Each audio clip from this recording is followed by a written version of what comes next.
Morten Nissen, welcome. Thank you.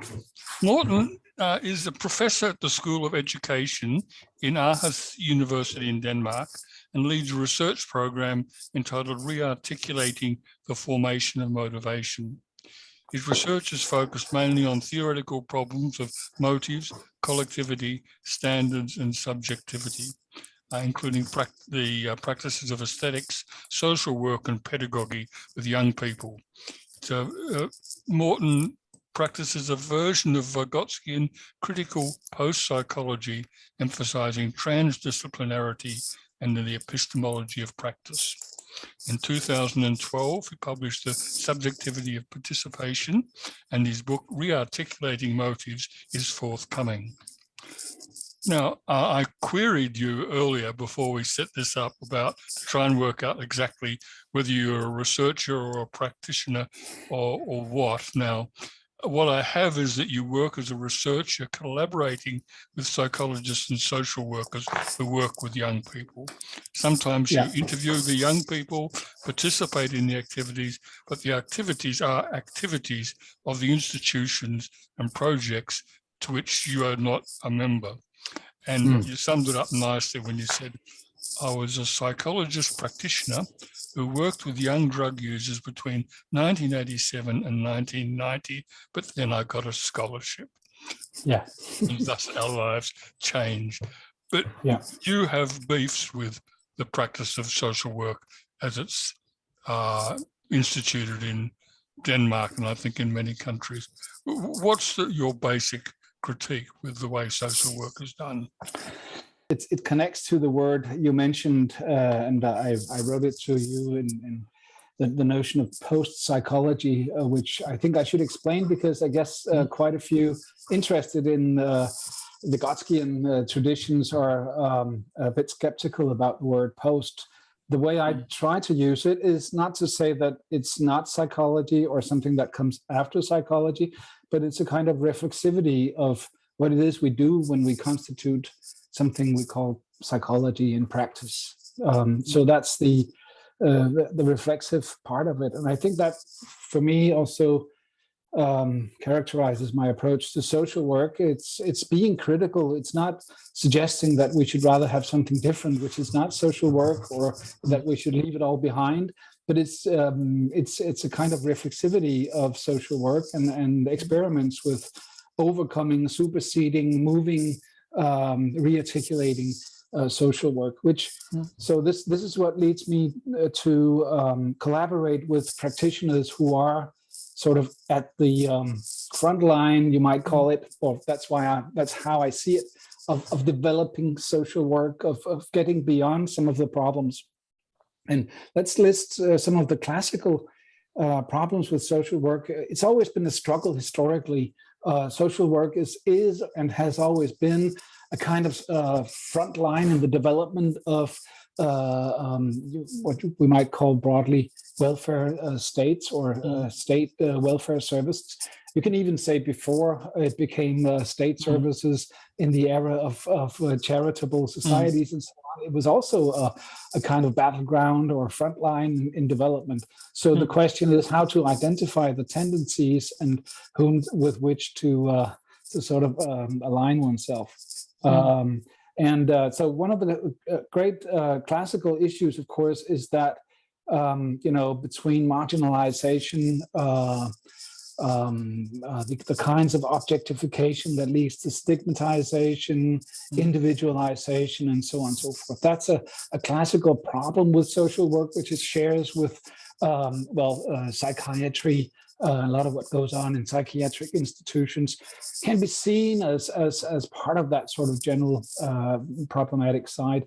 But then there's always also been attempts to sort of move beyond that approach and to see social problems as genuinely social. Actually, the word, the social problem, comes from attempts to sort of generalize issues with what they called lumpen proletariats and so on, generalize that into a more of a political struggle to develop a more inclusive community.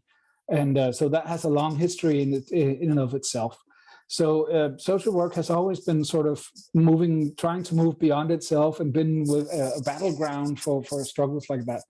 And I think right now, one of the big issues, which also that we're presented with, is the attempts to standardize the thinking and the performance and the governance of social work.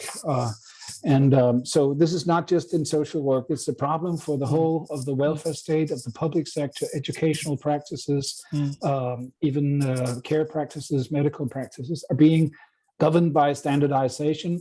And that creates a lot of issues and problems, which also amount to some of the same, leads to some of the same basic issues with stigmatization, marginalization, individualization, but in new forms. So my approach to this is not to sort of wholesale reject the idea of standards or standardization, but rather to say that we need a reflexive approach to it. There is something more to social work or education, which also includes intersubjectivity, which includes reflexivity of what it is we do when we establish standards and standardization. And for that, it's a kind of a Vygotskian background that leads to that way of thinking that we have structures of activities that we sort of apply or employ in moving towards certain targets or ethical values that are, for that same reason, beyond those structures of ends and means that define activities. Oh, sorry for the long speech. No, that's good. You'll be doing most of the talking. Don't worry, Morten. But for someone outside social work, one would say, what does it mean to talk about standardization in social work, for goodness sake? I can understand social work standardization in certain contexts, but what does it mean when it's applied to social work? Well, for instance, it means that you define the targets and the target groups, so that you, for instance, define an institution which is placed somewhere in, let's take the institution where I have worked for quite a few years and am still working collaborative with an institution called U-Turn, which is part of the Copenhagen City Welfare Services, which was founded back in 2004. And I was actually part of the preparations for establishing that institutions already from the middle 90s in my dialogues with practitioners and officials from Copenhagen City. But there, it's an ongoing struggle because there are always attempts to sort of govern the institution by measuring how much they succeed on specifically defined measures and targets. And in order to be able to measure that, you have to conduct specific interviews of anamnesis. There was a struggle. This was in the beginning, like in 2004 to 2007, I think, where there was established something called the European Monitoring Center for Drug Use and Addiction, something like that, which still exists. And so the demand from the state bureaucracy was that if taxpayers' money was to be given to that institution, they had to sort of put their data into this monitoring center. And so this kind of leads to the notion that you can sort of measure which is the most optimal methodology if you are curing a disease called addiction. And it's on a European level. This is interesting in a way historically, because there are so many differences between the use of all kinds of drugs, and including alcohol, between the European countries. Like, a glass of wine for lunch in Italy is a normal thing, which is whereas it would be something an alcoholic would do in Sweden. And it's there's a wide cultural differences, but still there was this notion that you could have these, you could measure things. Yeah. Tell me a bit more about this U-Turn group and the work that they're doing with videos, which has been going on for quite some time. So it seems to be an unusual approach. Yeah, I should say, well, they've been So it was the whole institution was established in 2004, and there are a lot of people who work in different ways and with different kinds of activities in the framework of that institution. Some of them have worked specifically with what they call aesthetic documentation, and it's those people I have mostly collaborated with, because I find that an interesting way of experimentation. And so it's also, it happens to be, you know, some of them are former students of mine when I was at the Copenhagen University, who then eventually ended up being psychologists at that institution. And so it's a kind of a dialogue that has been going on for a long time.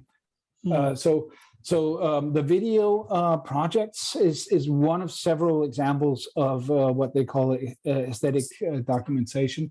So the word documentation comes from that struggle around documentation that I mentioned, connected to the standardization ideas that, well, just briefly, they actually, in a way, managed to win the struggle. They claimed a kind of exception because they were dealing with young drug users rather than drug users in general. So the concept of youth sort of often gives some kind of leeway or space to maneuver, because youth is so multi-dimensional, so many-sided kind of phenomenon. It's a kind of, you know, it's the education of someone's personal identity. It has so many different connotations. So they actually managed to win the struggle and to establish their own infrastructures of what they call documentation. So it was it was an object of dispute and so on. And so one of the things, among many other things they did, is this develop this aesthetic documentation. So there is this. They took it from a background of mostly inspired by what there is a line of you might call it therapeutic or post-therapeutic practices inspired by social constructionism, systemic theory, and later, most of all, narrative theories. Narrative therapy. The most famous guy is an Australian called Michael White, who died in 2007, who also sort of was inspired by some of those post-structuralists like Foucault and so on, but also by Vygotsky actually, and had this idea that he could sort of help people supersede the concepts that define their lives through diagnosis by arranging activities in which you built other narratives for their lives, and by a kind of process of scaffolding, there he used the Vygotskian concept. So there was this tradition, it's an international tradition, which has been very much alive in Denmark, among many other places. And in that tradition, there has been experiments with aesthetic forms of practice, like poetic recapitulation. So like recap is something in therapy you do. The therapist will sort of repeat what the client has said in a certain way and so on. So that's present in all kinds of therapeutic traditions.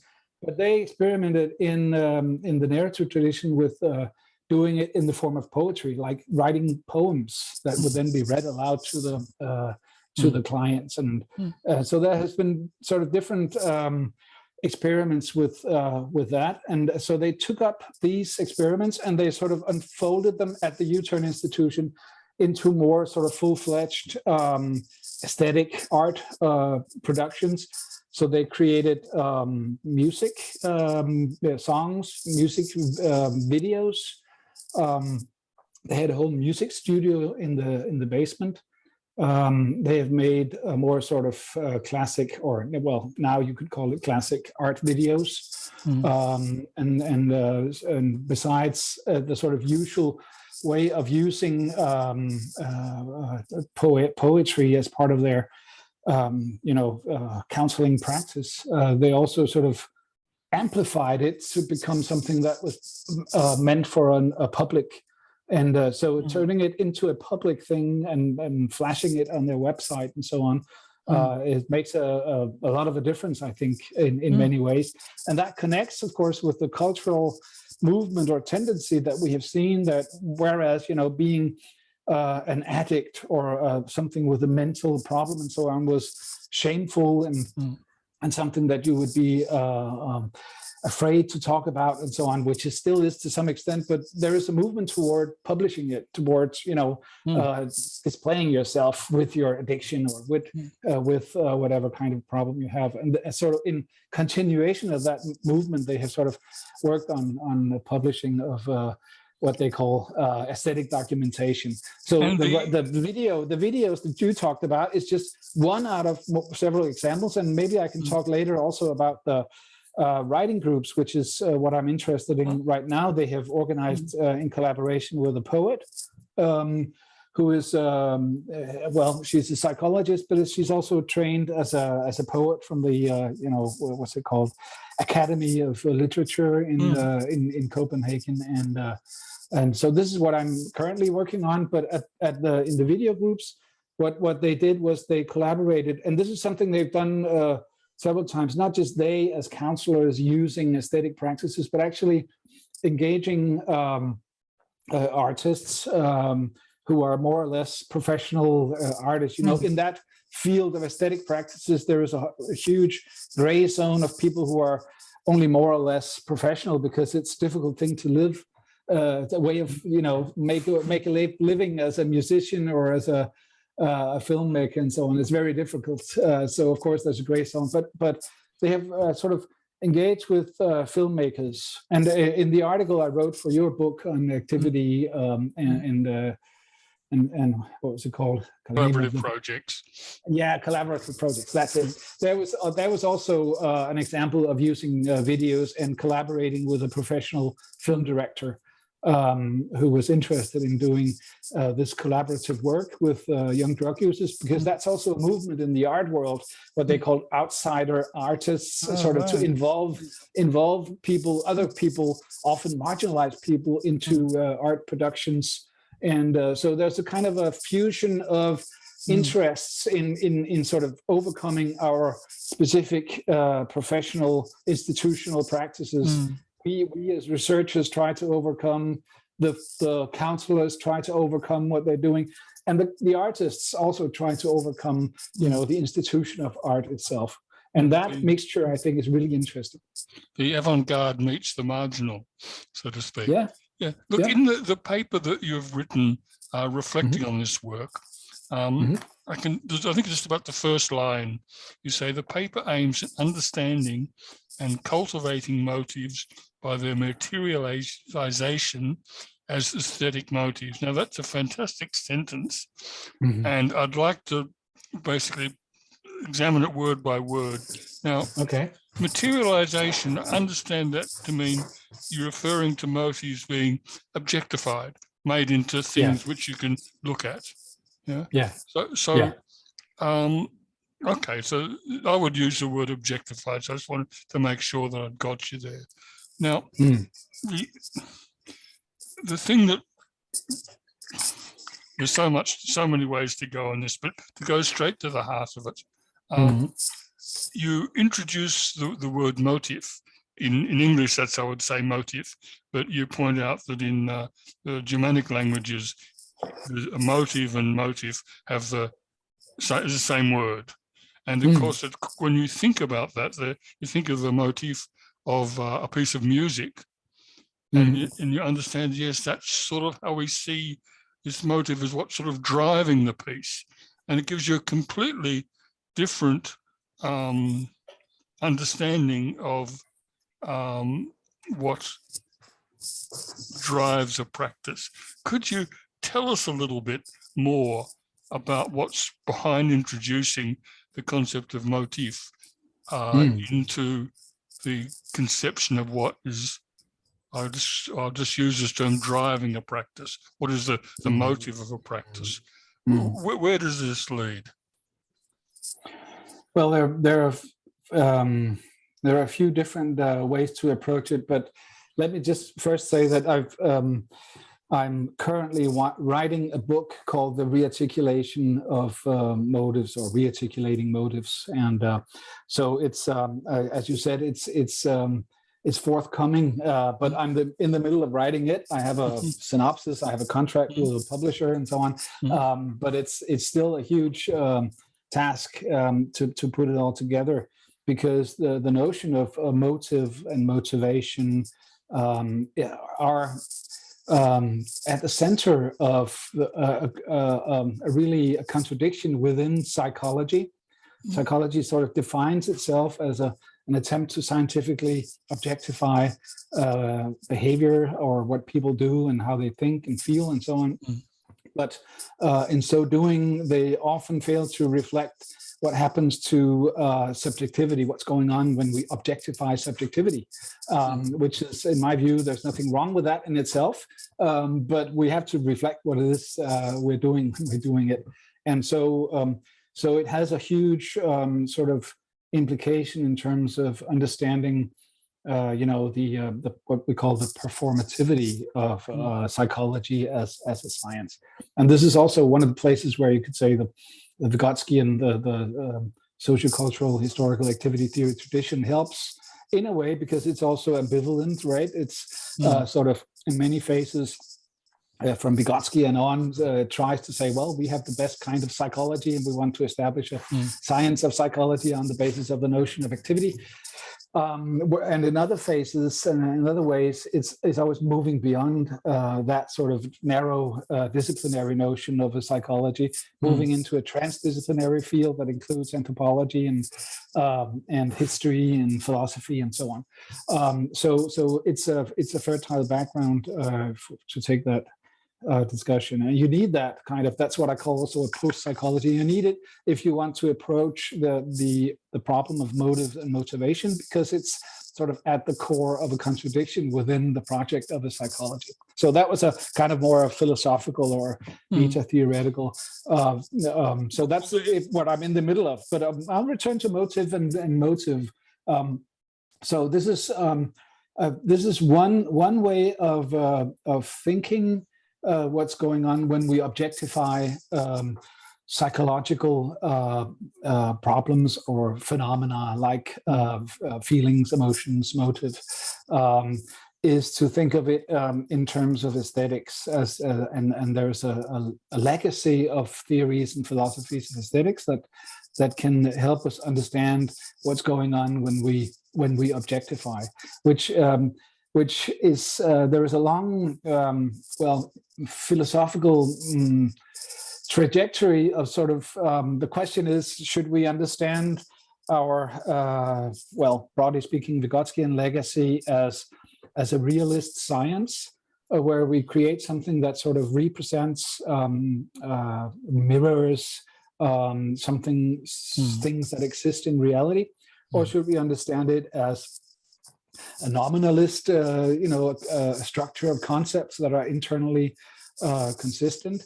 Or should we understand it, and this would be my suggestion, to say, well, it's the idea is that the epistemology of praxis that was, has a long history on its own, but was expounded, I think, most centrally by Marx in his thesis on Feuerbach, is a way to approach with how the activity can be a way of establishing an understanding of psychology and within psychology, but also a kind of applied philosophy or kind of science studies. I'm not sure. Maybe I'm digressing too much, but I think we need that kind of sort of epistemological approach in order to understand it. And this is where then the aesthetics can be one of the traditions that we have to sort of look at in order to understand how we deal with motives. So, like, if we look at how do people in general objectify motives, is that they create something which not only represents models. Well, model is a good word because it means not only to represent something, but also to set up an ideal for something, right? So it's a model of something and a model for something at the same time.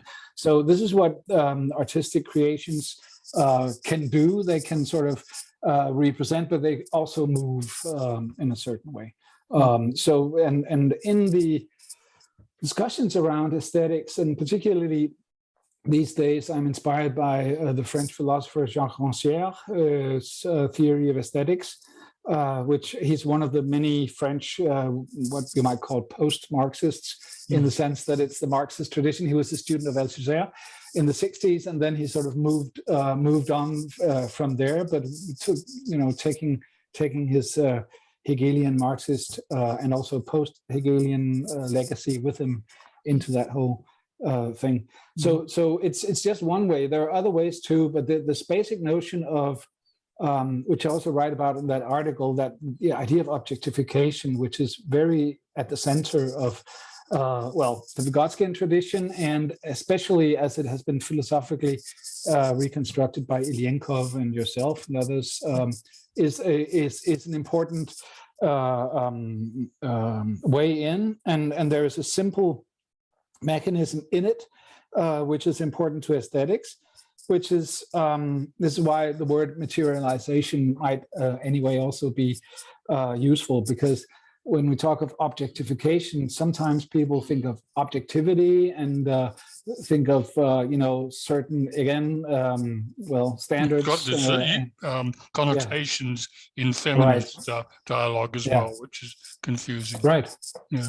So the idea of materialization is that you produce things that are not quite actually the same as the objectification of concepts and motives that are already present in the culture, but things that sort of in our when we engage with them, or you could say things, but you could also actually arrange for activities. When we engage with them, we engage with something which always moves beyond it, which prompts us to develop new kinds of emotions and new kinds of motives.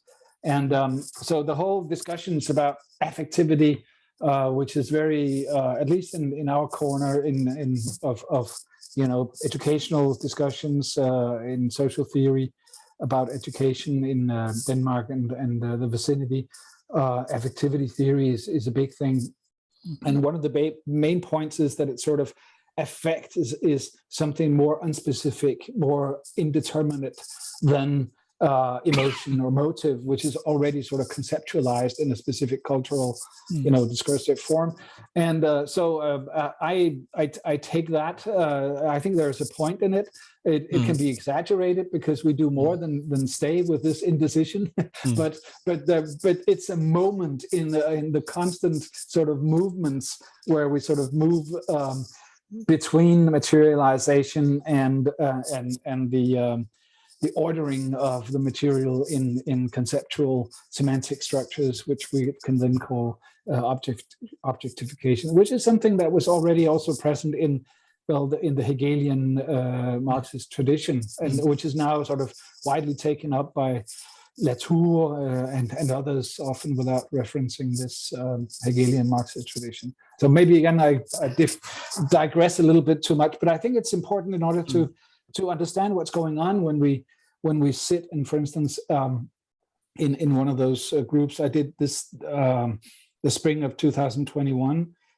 I was part of the writing groups, and we would sit as one counselor, one poet, and what were we, like 6 or 7 clients, and one of my students and myself, and we would write poems. So we get you get this task, and this is an activity form taken from the academy, literature academy. And so now you have 15 minutes, and you write a poem, something like the poem that we just read. Right. So we do that, and the idea that we only have 15 minutes, and it's a very sort of structured, limited space, provides for a certain kind of freedom. So of course we have then interviewed all of those engaged and so on, also the student and I. But when we do that, the idea that we are creating a text which is a materialization of something which becomes something more than what we had. It's not just a representation of something we already had within us, but we create something, we look at it and we say, oh, here's something, and we maybe continue that thread or try to create it. So a young person makes a video, they're given a very simple brief to go and make a video, and then they edit it, they produce it, and they have an actual professional director. This is Lena Ali and Serbo there with them, our budding filmmakers, who then critiques this video in the sense of helping them look at it. And what they're looking at, of course, proves to be something inside themselves, their own motif, if you like, which presumably they weren't conscious of, so that they can then look at it again, they, in that sense, have an insight into themselves. So it's inside themselves, it's internal to them, but it's internal to them as active subjects. It's internal to their agency, to the way they relate to themselves and so on. Yeah, okay, please. So that's how we come to cultivate motives, because you make the point that a lot of these kids, what they lack is motivate. They have no motive in that sense. And so how can they develop a motive to get motivated? So it's this, you've got a vicious circle there. So that's a classic problem in addiction treatment. You have to be motivated in order to gain anything from treatment, but your problem is you're not actually motivated, or you're at least very ambivalent and so on. So how to deal with it and so on. So that's a classic discussion in this field. Yeah. Because Hegel says that the free will is the turning of the will upon itself. And I think I've seen so many people writing about agency in our tradition where they never get to that point. It's just, how can I make my voice heard? This is extremely limited concept of what you say, agency, isn't it? I agree. Yeah. So exactly, this is, there's a lot of, you gain a lot simply from organizing for the young people to express themselves. So politically, like, for instance, they have organized at the U-turn what is called the think tank. And this is just a group of current and former young clients who meet once in a while. And sometimes this has been used in terms of publicity. So like the city official, what do you call that? Something like a minister, but at the city level. Counselor? Something like a counselor. He would gain publicity from, inviting the think tank from U-turn into his office to give him ideas about what to do and so on. So this is a kind of a political cliche already, and it's and a lot of people it's popular. People are they're helping the young people to express themselves and so on. So they use this kind of wave of something, but they sort of put an extra layer of reflexivity onto it in many different ways. And this is where I contribute as a researcher. And I can come up with, I can say, look here, read this by Ranciere, read this by Sartre, or whatever comes into what becomes relevant to understanding what goes on. Because that sort of practice of community consultation can be very damaging, because so often, in fact, it's a routine that the politician goes through, or the manager, whoever it is, and it's not acted on. And that failure to act on opinion when it's put can be very damaging. But and the problem is that, of course, it's not as simple as that. And this is what the young people are keenly aware of, actually, that they can something can come out of their mouths, but they know immediately that it's more complicated than that. And they sort of stumble over their own words. Who am I talking to, and so on. And there's a way in which working with aesthetic expressions seems to be something quite different. Okay, I thought I was coming here in a therapy group, and I was going to be open about my own feelings and so on. But what happens? They want me to make an art video or a poem instead. And some of them are sort of immediately disappointed. But it turns out that this kind of other way of expressing, but with other purposes in a way, and seemingly without any purpose. So this is the classic way of approaching art as a purpose in its own right, and so on. But seemingly that sort of leads to a way of understanding and expressing which is more fruitful. And so this cultivation of expression, where the where the creation of the form of expression, the aesthetic, devotion to working on the form itself, leads to a kind of cultivation which moves it beyond the kind of problematic and self-refuting implications of the being the one who talks the client's voice, in the therapeutic space. Being both for and against yourself in your own life and so on. I just wanted to challenge one thing. In one of your papers, I think maybe it was this one, you made a contrast between poesis and praxis. I'm sure this is a classical contrast, but you say poesis is like art for its art's sake. It's opposite. So this is like, so Aristotle would say that poiesis would be the making, which is something you create, you work in order to achieve something which is defined outside of the activity itself, whereas praxis, the target is within the activity itself in its own right. So when you take, so art, this is like the Rancierian interpretation, but he's not the only one who would say that in kind of the classical discussions about art, both by Plato and Aristotle, art was subsumed to an ethical regime in the sense that it was supposed to arrive at ethical purposes. It was supposed to be edifying in certain ways.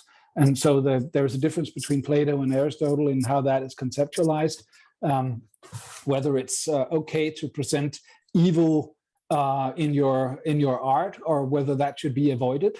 So that would be, for Aristotle, it's important to present it because then you could arrive at catharsis.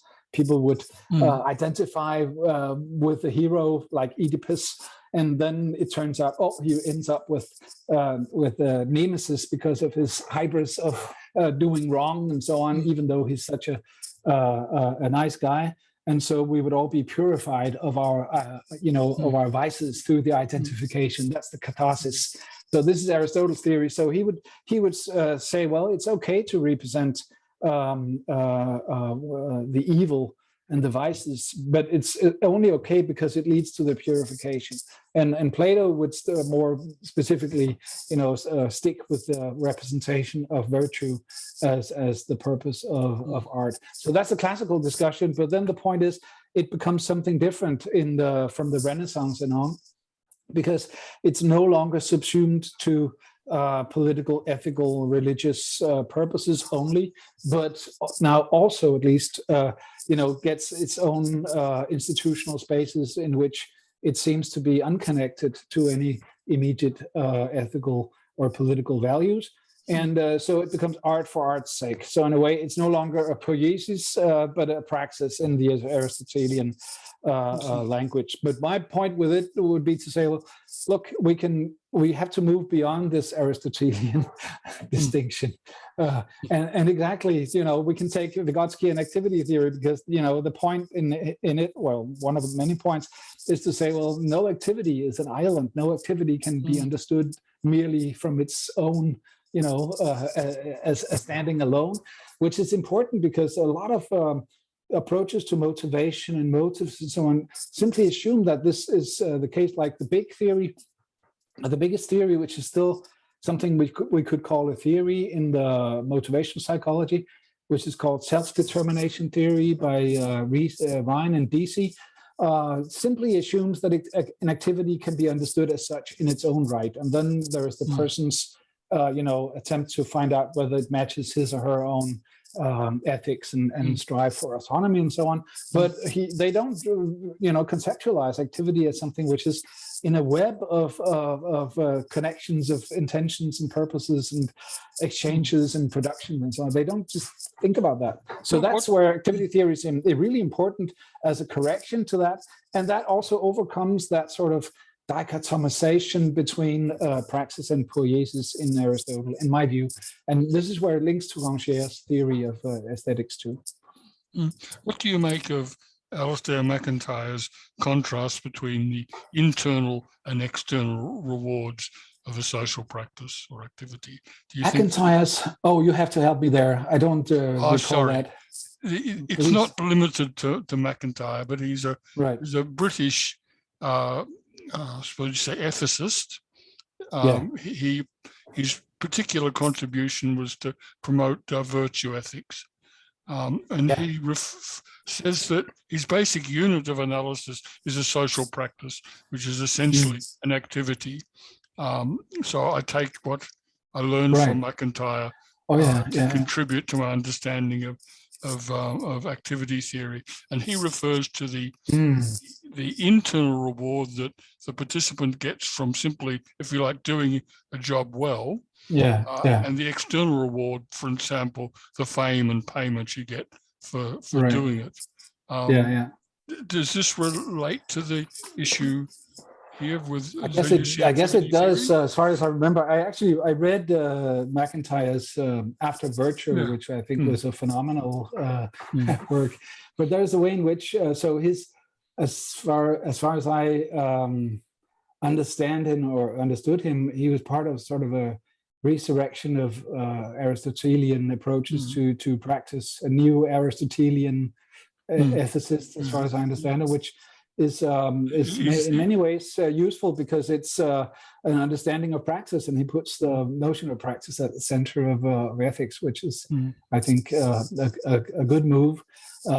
But I guess I would then go on to say that he's too Aristotelian in that distinction. There's nothing which is purely internal or purely external.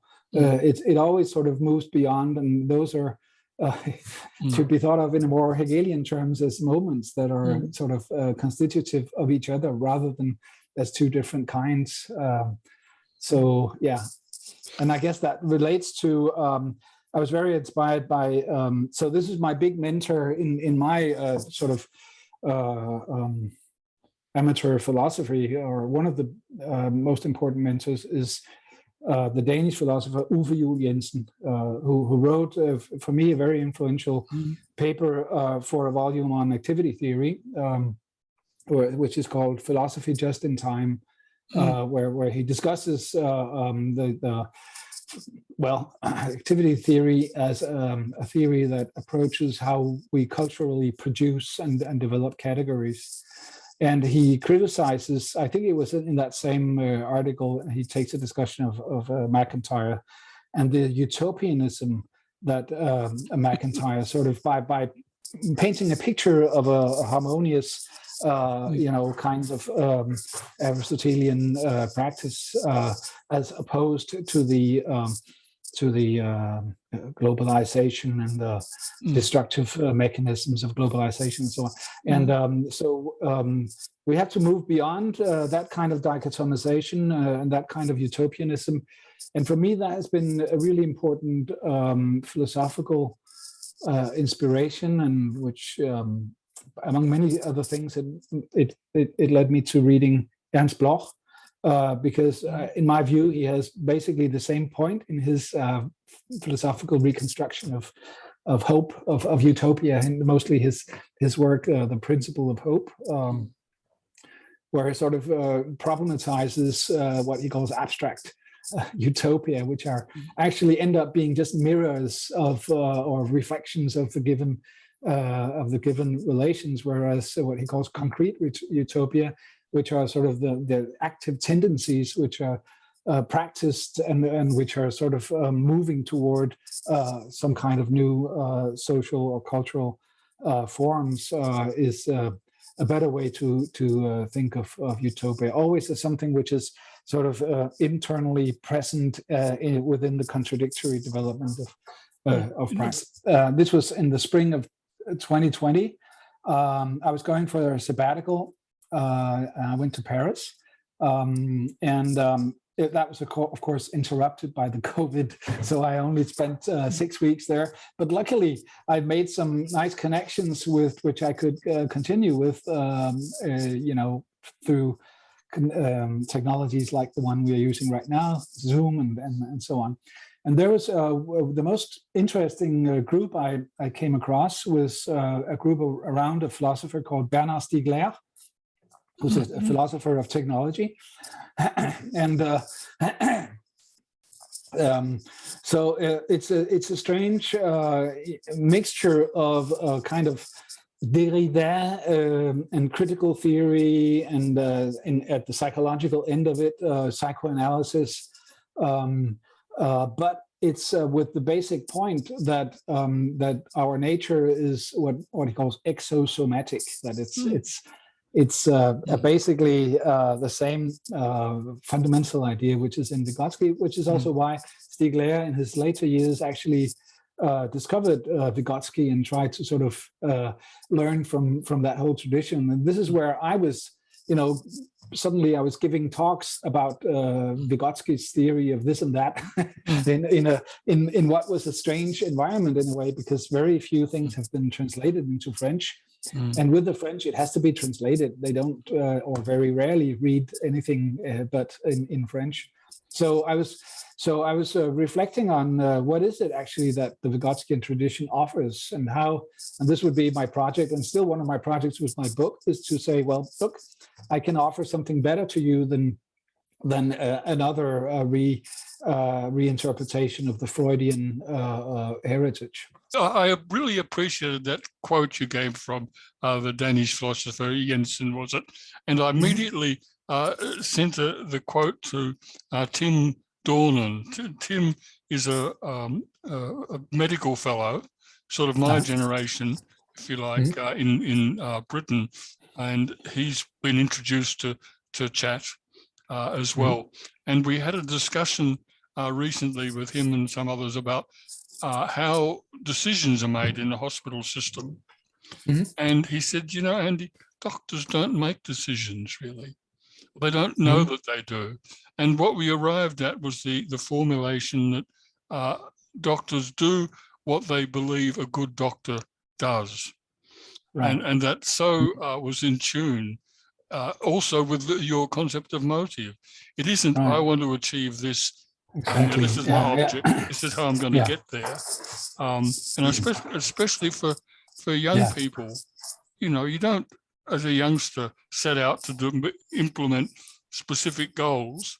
You have an aesthetic. That's why music is such a huge thing for young people. It's interesting. Now, you come from participatory. You come from activity theory, from Vygotsky through activity theory. So, according to Leontief, the founder of that stream of theory, activity theory, an activity is characterized by its object. Every activity has an object. And this is saying something different, isn't it, than saying, if you like, basically every activity has its motif. And what was wrong? Give us some, because you and I have both made critiques of Leontief on this one. Could you tell us what's the problem with every activity has its object? Well, the problem with it is what we could call functionalism, and this is, I think, one way to put it is to say that, well, one of the challenges, if you are to constitute a psychology as a science in a realist, scientific realist kind of way, then you have to arrive at some kind of objectivity. And one answer to that is the technologies and infrastructures of what is generally known as positivism. That, well, if you can quantify, if you can measure, and there are certain procedures that you can follow in order to arrive at objectivity. But that is the kind of mainstream dominant psychology.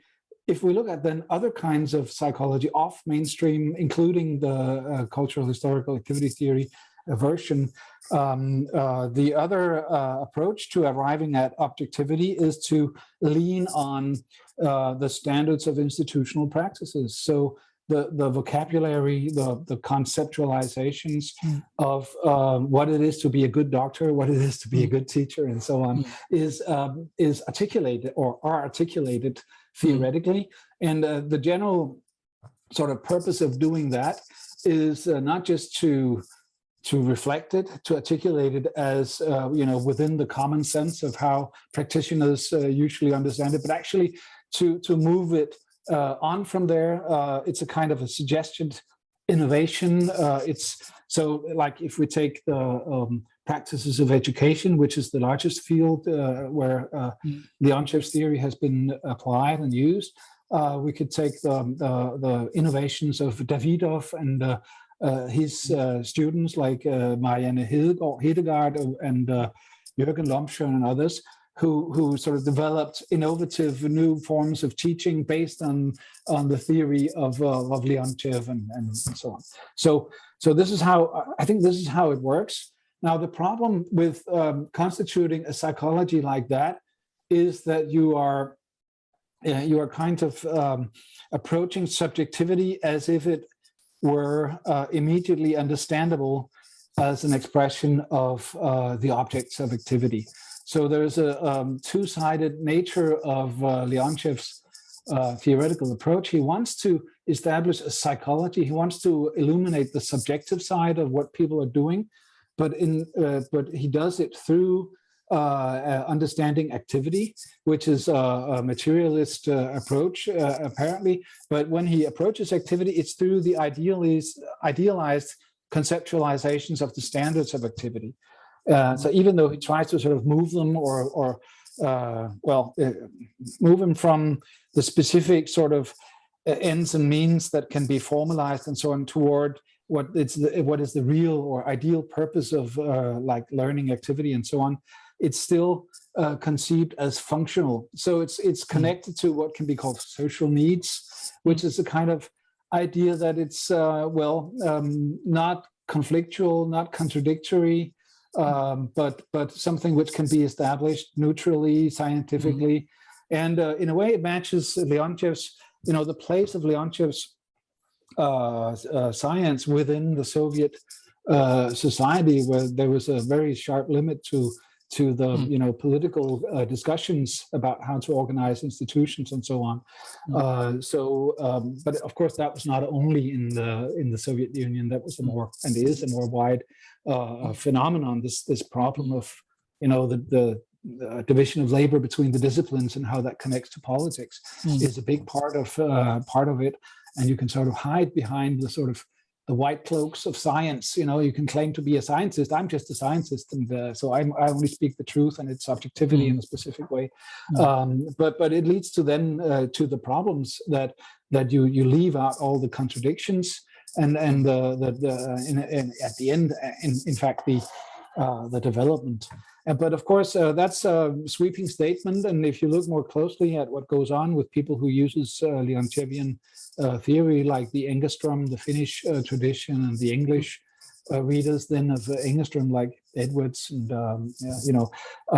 then it's luckily much more complicated and contradictory story, which should be told. But I think there is this problem with functionalism, which is a necessity in order to arrive at objectivity of a psychology. But it also leads to sort of the idea that, ontogenesis, the individual development, is the appropriation of the motives which are already defined as the standards of perhaps idealized, but still standards of institutional activities. So Anthony you can find that even today, Marianne Hedegaard, my nice colleague, now retired but still very active. I think it's quite recent that she writes about motivation, very strictly Leontievian or motives, and sort of thinks and believes that students just arrive at wanting to do what you should do when you are in school and so on, which is, it's true. Some students do that, others don't. But then you set up a conceptual structure in which you have those who are, going through the true and correct and right path, and then the deviants on the other hand, which then hides the contradictions in the development and so on. So I think there's a lot of problems with it, and the way to move beyond that problem is not as many, I was not just brought up in the Leontievian activity theory tradition, but also in what we called critical psychology, which is a kind of critical psychology in Germany and Scandinavia, mostly, which bases on Leontiev, but also criticizes the functionalism of Leontiev, and which is mostly well known through the works of Klaus Holzkamp. But what he does is then to sort of a counter reaction to that, an anti-functionalism, which claims subjectivity to be unrelated to objectification and to objectivity, actually, which is well, in a way, of kind of reinvention of phenomenology within the activity theory tradition. To me, that's not the answer to it. To me, the answer to it is to sort of to understand the processes of objectification and subjectification, and to identify with that those processes, and to reflect on what it is we're doing when we objectify ourselves. Yeah, so that's maybe a long story, but that was the reconstruction of Leontiev, where I would, at least my intention was to say, well, he has important points when he creates a theory of the structure of activity that we have to take up and move on with. We cannot I think the problem there is he invented this wonderful concept of activity, but then he subordinated activity to the needs. And that just doesn't work. I mean, needs are subordinate to activity. You'd stuck with activity as the central unit, the substance, then it would have worked much better because...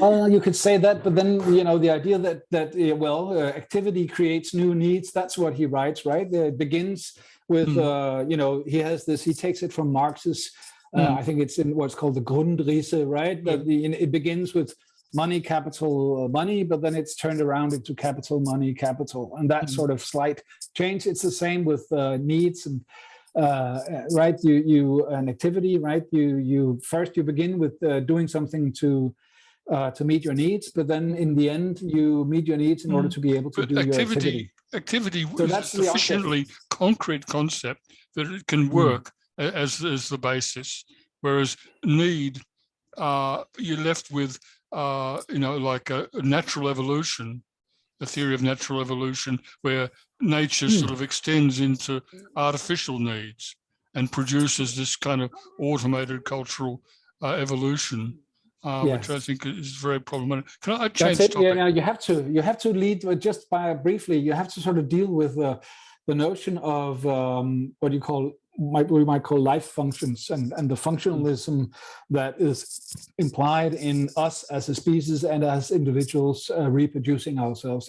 That's unavoidable if you want to include a notion that we are actually living human beings that are born and shall die. And there's a lot of existentialism, which we need, but we also need that kind of functionalism, but it has to sort of know its place. But it doesn't, and then Leontiev wants to say, well, there's more than that. And he invents these, what he calls the higher cultural needs, or he calls them functional objective needs, I think he calls them also. So he just thinks the same kind of functionalism, but then taken from social and cultural forms. And that's not the solution to it, in my view. I agree. You want to change the subject? That's fine. I wanted to change topics. I wanted to first talk about perejevanje. I notice you refer to it in the work, and I think I don't see it quite the same way that you see it. In the article that I wrote in MCA about perejevanje, I sought to distinguish a Marxist, what I saw as a Marxist concept here, from a view which is very widespread in social work, that talks about, when it's translated as lived experience, or Erleben in German. And this is a concept that is very, much, let's say, popular in social work, where you go, it's not so much what actually happened here. He was sacked, and this is what his sacking means to him. And I sort of say, well, that's not that's not sufficient. If he was sacked because he was genuinely incompetent, it's different from if he was sacked because his skill was now redundant, or he had a tyrannical boss that had no right to sack him. And I think Vygotsky is clear on that it's a perejevanje is like work. It's subjective and objective, whereas the social workers that I've known that talk about lived experience really want to see it as a subjective psychological category. How do you see perejevanje? Well, first, I have to humbly say that you're the expert on reading. I haven't worked by far as much with it as you have, but it was kind of to me important to find out that first that I think it's from reading one of your texts that actually it's an everyday term in the Russian language. Yeah. It's just so you have two words for experience, but you have right. obit as in work experience, or an experience. Oh, that was an experience. I've had many experiences, and it's perishivanya. So it's like, and it turned out I found that it's not so far from erleben in German, as you said, but it's the same in Scandinavian language. We have something called oplevelse, which is like living up or something like that. So it's the living, but it's adding a kind of meta reflection to living. See, it's not just living. If you but it's took the etymology into Latin to English, it's survive, right? Right. Overlive, but survive means something different than just overliving, and I think the concept of surviving expresses very strongly what it means to a lot of Russians, in Russian culture. In a way, you could say that survive, would say even it has these, existentialist connotations. If you, problematize survival, you have sort of turned your life into an object, which you then, consider, am I still alive or will I die, and so on. But anyway, so this reflexivity of perishivanya also. So this would be my point, right? Not just to say, well, it's there is an immediate identity between the subjective experience and the objective conditions, which we might be tempted to establish in reaction to the functionalism of Leontiev and his needs and his structures. And so there is an innocence in our symbolic conceptual representation of how the subject lives in his or her life and what things mean to her, how she makes sense of it, and so on. And I would be skeptical of that. I would call that, in general, a phenomenological approach. And I would be skeptical. I would stress rather the material practices of creating the reliving. So this is where the conjunction with Stanislavski, it's a provocative point in a certain way to say, well, at least I know that Vygotsky was also inspired by Stanislavski, and he's an interesting author, and there's a way in which theater is a recreation of human life long before psychology ever began.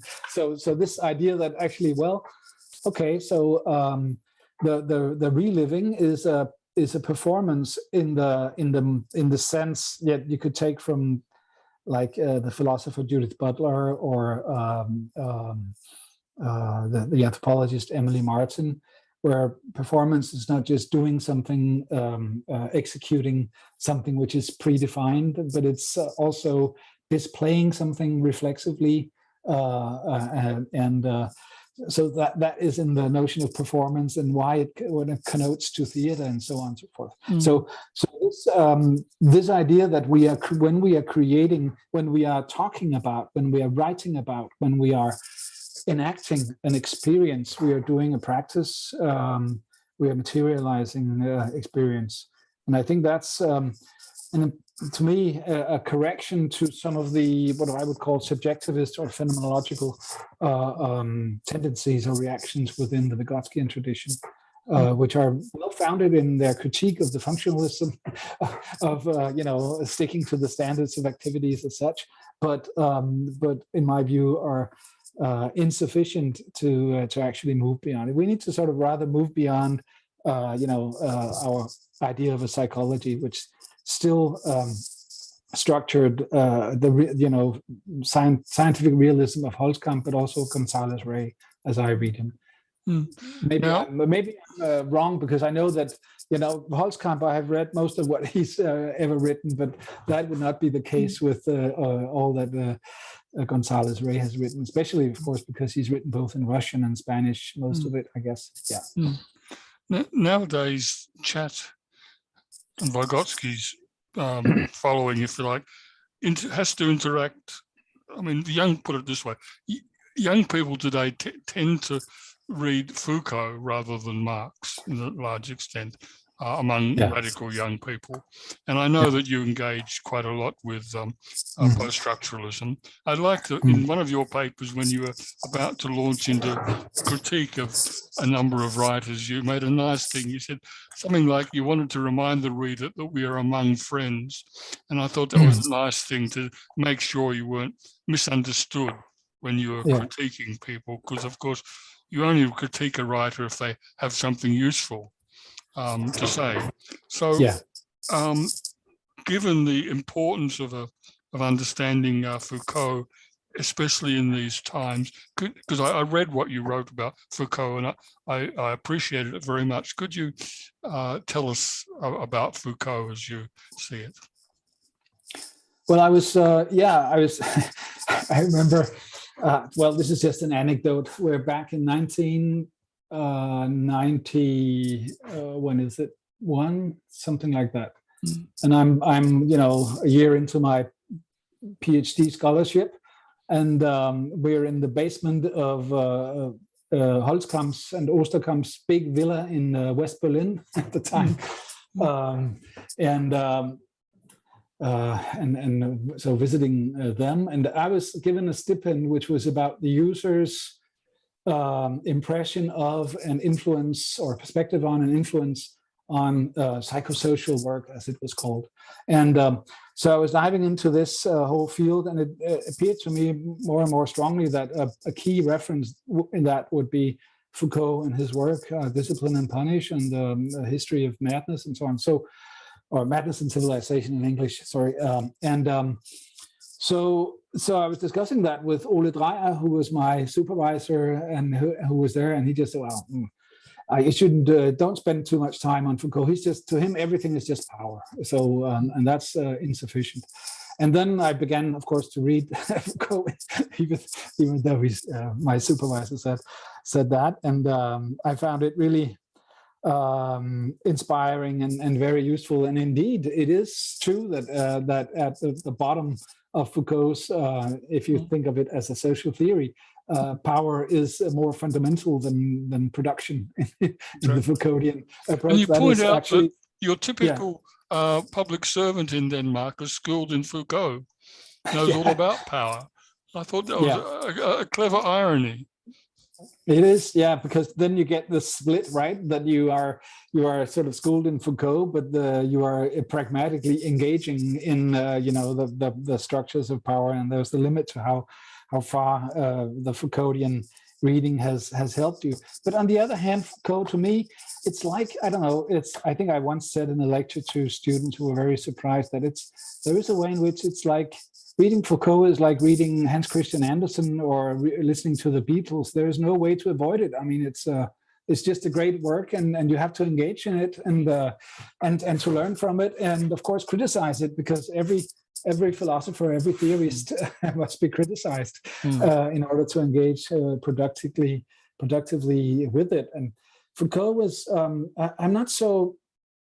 I'm struggling with the sort of the Nietzschean philosophical implications of the Foucauldian enterprise, but I was first sort of very much inspired by his. Well, first of all, he was reintroducing historicity, which had been there always, of course, in the Hegelian Marxist tradition, and in the most important work in my own theoretical legacy was Ute Osterkamp, or just Osterkamp. Her work, which is called Motivationsforschung, has never been translated, but a really important work. And it begins with a historical reconstruction of conceptualizations of motivation.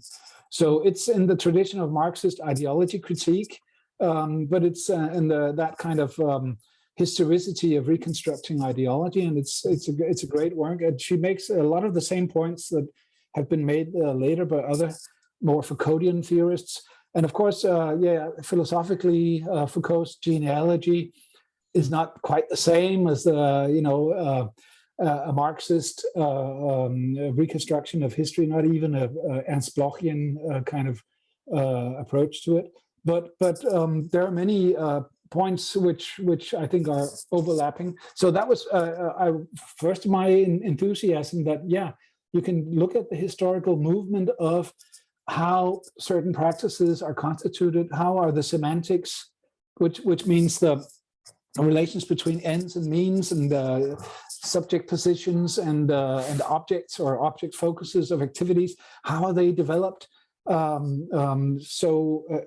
do they develop historically, and what are the historical contingencies of that, and so on. That was to me extremely inspiring, and of course also the movement away from the kind of the conceptualization of power, which was inherent to the kind of, it was in a way avoided often in the Vygotskian traditions. And of course, you can relate that to how the problem of Stalinism and so on impossible to in the talk Soviet about versions. But then again, when it was taken up in the in 1960s and 70s, right, in the various forms of critical psychology, it had to be connected with ideology critique and the questions about power, which is, I think, so this is what I grew up in. But sometimes it was quite rudimentary social theory that would sort of think of power as, one block of the ruling class and its way of thinking and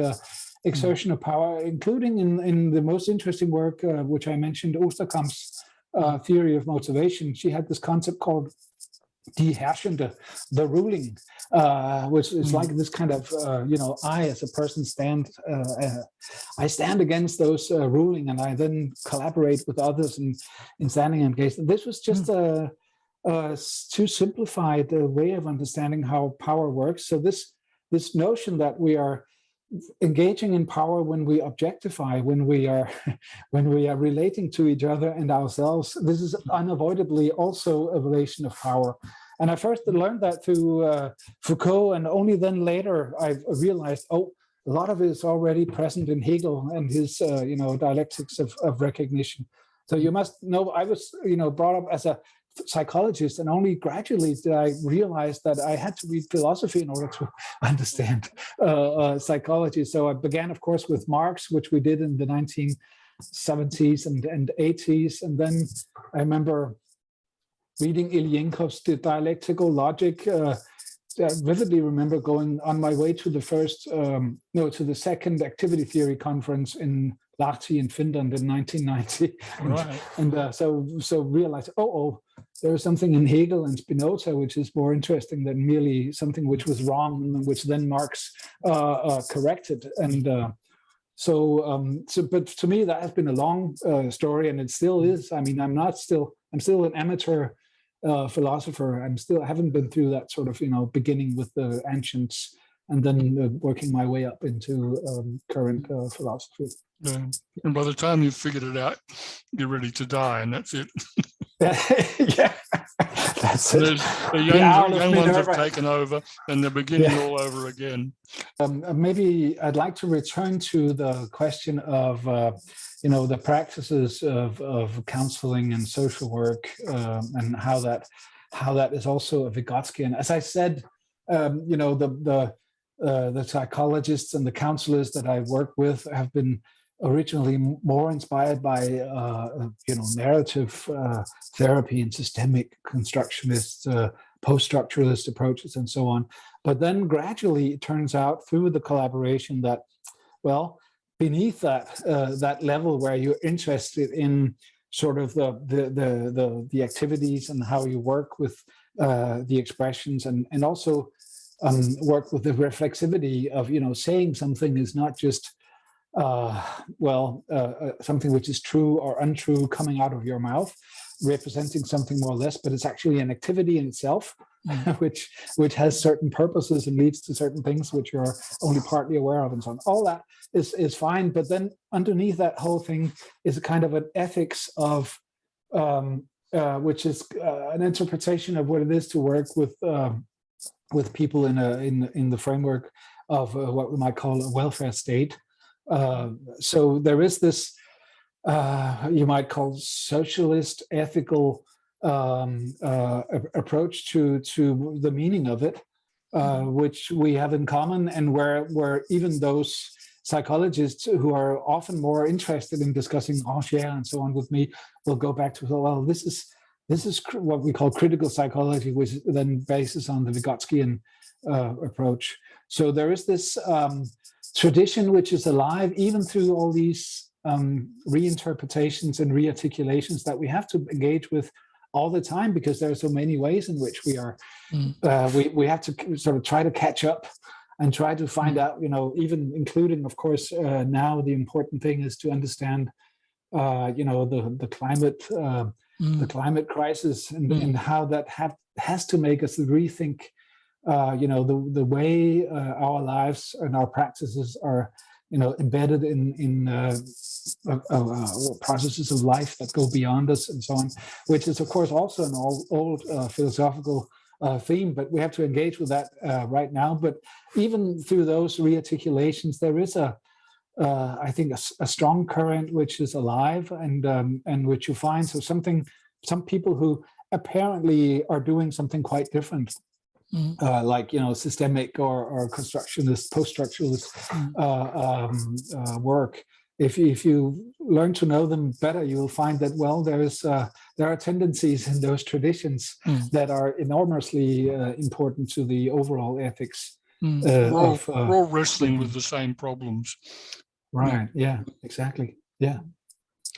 I'd like to say that because it's important to describe the ethics of the collaboration that we're doing, and not just me and the poet and the film director and the psychologist and the social work counselor, but also the young people actually who are, of course, keen to be not only considered objects of therapeutic intervention, but also participants in something that goes beyond them and has perspectives and hopes that are collective and go and move into the future.